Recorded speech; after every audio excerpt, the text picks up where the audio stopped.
समय पहले एक छोटे से गांव में रामू नाम का एक किसान रहता था। वो गरीब था, लेकिन उसकी ईमानदारी और मेहनत उसके सबसे बड़े धन थे।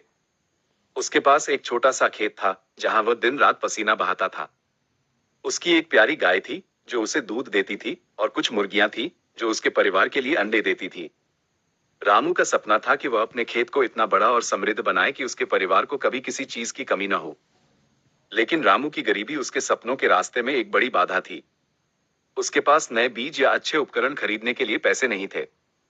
फिर एक दिन गांव में एक अमीर और चालाक व्यापारी आया। व्यापारी ने रामू को देखा और उसकी मेहनत से प्रभावित हुआ। उसने रामू से कहा, तुम इतने मेहनती हो रामू, क्यों ना तुम मेरे लिए काम करो, मैं तुम्हें ढेर सारा पैसा दूंगा। रामू ने एक पल के लिए सोचा, यह मेरे सपनों को पूरा करने का मौका हो सकता है। लेकिन फिर उसके दिल ने उसे याद दिलाया कि उसकी सच्ची ताकत उसकी अपनी मेहनत में है। उसने व्यापारी के प्रस्ताव को विनम्रता से अस्वीकार कर दिया और अपने खेत पर ध्यान केंद्रित करने का फैसला किया। एक रात रामू के जीवन में एक भयानक घटना घटी। उसकी प्यारी गाय चोरी हो गई। रामू का दिल टूट गया।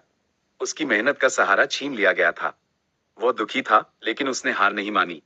उसने खुद से वादा किया कि वह और भी मेहनत करेगा और अपने सपनों को साकार करेगा। इसी बीच व्यापारी फिर से रामू के पास आया। उसने रामू को पैसे उधार देने की पेशकश की, ताकि वह अपनी गाय वापस खरीद सके। रामू अपने दुख और निराशा में व्यापारी के जाल में फंस गया। उसने व्यापारी से पैसे उधार लिए और बाजार गया। लेकिन व्यापारी ने रामू को धोखा दिया था। उसने रामू से बहुत अधिक ब्याज दर पर पैसे उधार दिए थे। रामू को जल्द ही एहसास हुआ कि वह एक गहरे कर्ज के जाल में फंस गया है। उसने अपने कर्ज को चुकाने के लिए और भी मेहनत की, लेकिन व्यापारी की चालाकी ने उसे पूरी तरह से बर्बाद कर दिया। समय के साथ रामू का खेत और उसका जीवन दोनों ही धीरे धीरे खत्म हो गए। उसने अपनी ईमानदारी और मेहनत को छोड़कर लालच के अंधेरे में सब कुछ खो दिया। उसकी कहानी गांव के लोगों के लिए एक कड़वा सबक बन गई कि लालच और लोभ कभी भी सच्ची खुशी नहीं लाते, बल्कि विनाश की ओर ले जाते हैं।